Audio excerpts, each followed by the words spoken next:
तपाईँहरू गाउँबाट बिउ लिएर आएर अनि यसरी कर्कल रोप्नुहोस्। मैले बाल्टिनीमा रोपेको छु। एउटा, दुईटा, तिनटा, चारवटा, 5, 6, 7, 8, 9, 10, 11 यति 11वटा छ। एक छाक टिपेर आइसकेँ। फेरि टिप्नको लागि ठिक्क भएको छ हेर्नु। यो एउटा एउटा पात टिप्दाखेरि यो कलिलै हुन्छ। तपाईँहरू ठुलो देखेर धेरै यो चिप्पेको होला भन्नुहुन्छ, तर खाँदाखेरि मिठो हुन्छ।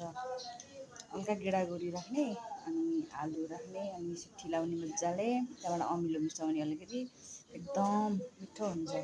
आजकल त सिजन हो कर्कलको, हजुरहरू पनि बनाएर खानु है, मिठो हुन्छ। By by. मैले हल्का प्रयास गर्दैछु सानो सानो भिडियो बनाएर सुरुवात गर्नको लागि। सब्सक्राइब, लाइक, सेयर, कमेन्ट गर्नुहोला। हस् त।